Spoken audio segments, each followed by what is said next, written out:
All right, so now joining us for this portion of our show is the man, the myth, the legend, the producer in the flesh. It's Mike Nice. How we doing, sir? Doing good, real good. Good, good. Thanks for taking the time. I appreciate it. For you, anytime. Oh, listen to you. You sure about that?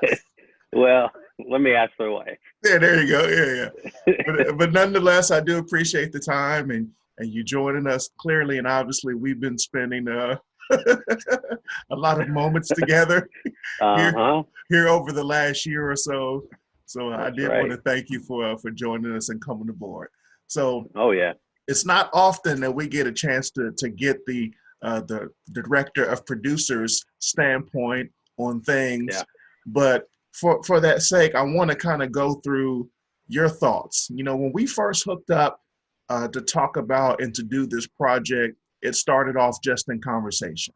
You know, we were doing some note taking, we're doing some meetings this way.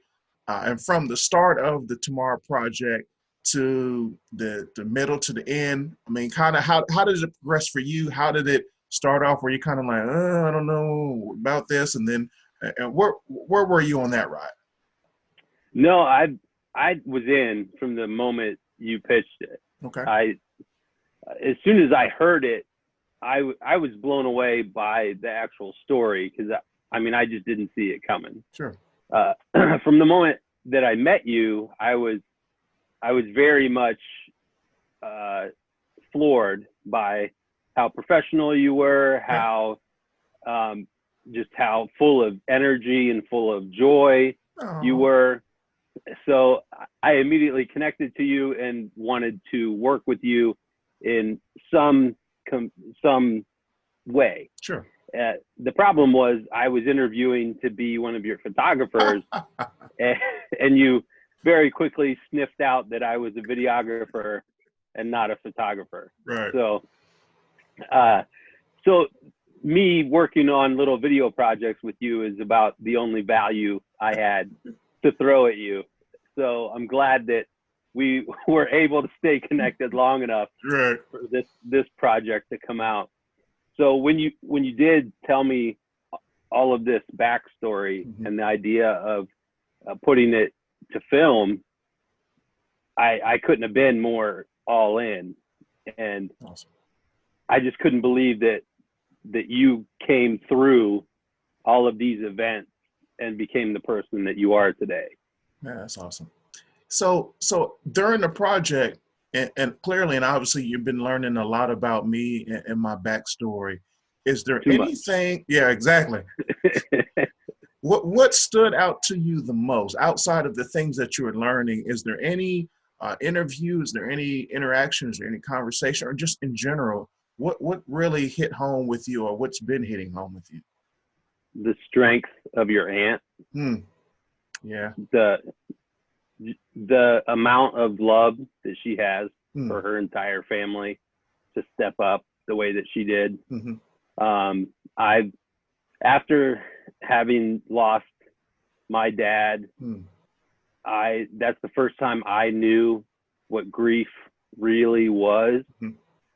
And for her to go through grief twice in 1 year with not, and I'm just talking about with a parent. Sure. So to have someone that's a generation removed, that's somewhat expected once you hit the level of an adult. But for her to lose a generation removed, but also a sibling, all within months of each other, and then take on the responsibility of raising her kids. I honestly don't know how she was able to do it. I mean, that is sainthood level compassion and love. And I know as a teenager, you weren't able to comprehend all the emotions that she was going through. Right. And I know there were struggles and difficulties and just the logistics of all of that. But the fact that she was able to bring you guys all in and do that was incredible. Yeah, I agree. Yeah. And her attitude and her spirit, even now, is impeccable. Yeah, that's amazing. So what do you think the average viewer is going to take away from this project, and as opposed to someone who maybe has a little bit more background on my family?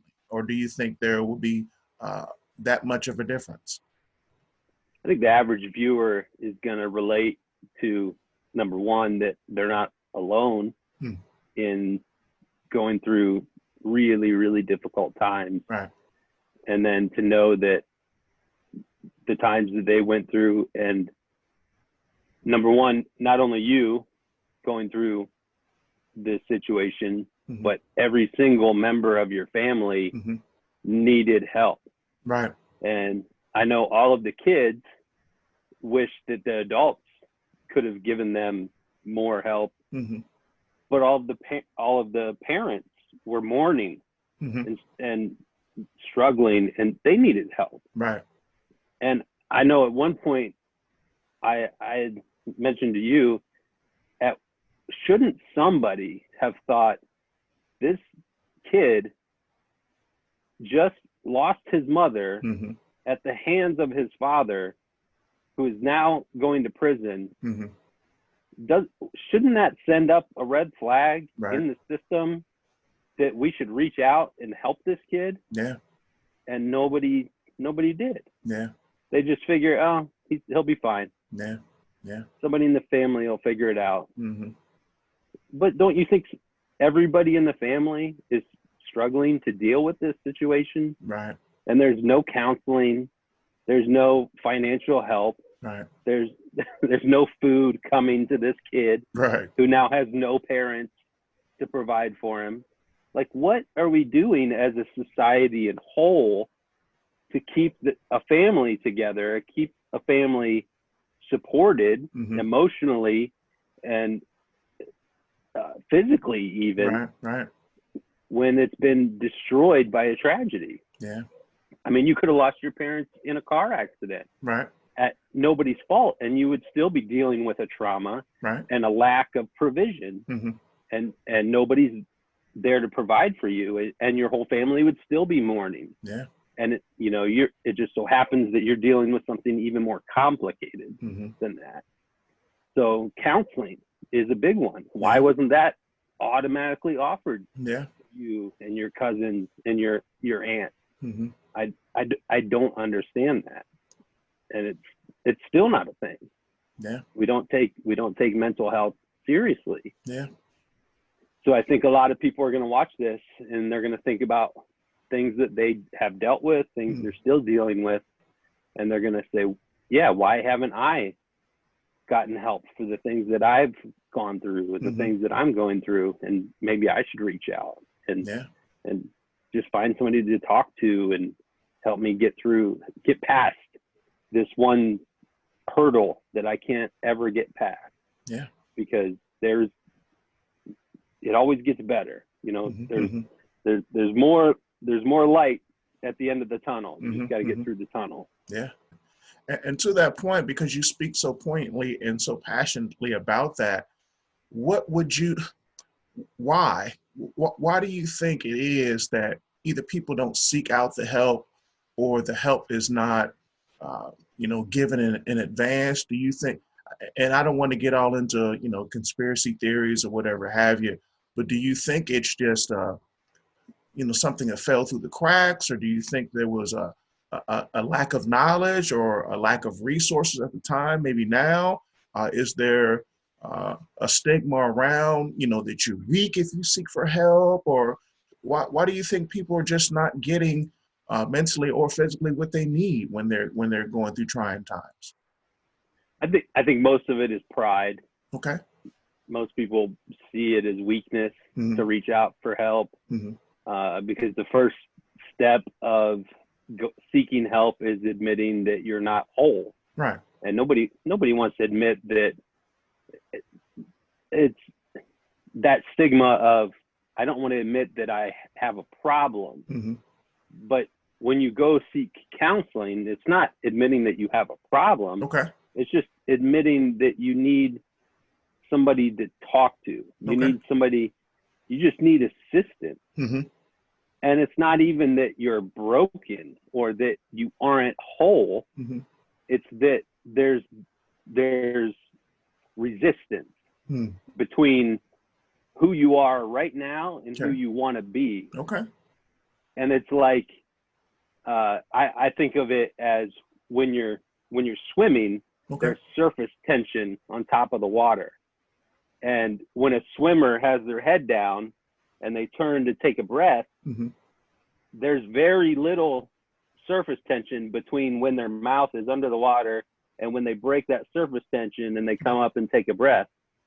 And that's where somebody without counseling is and somebody with counseling is. So the people without counseling are drowning and they can't breathe and they're suffering and their pride is keeping them underwater.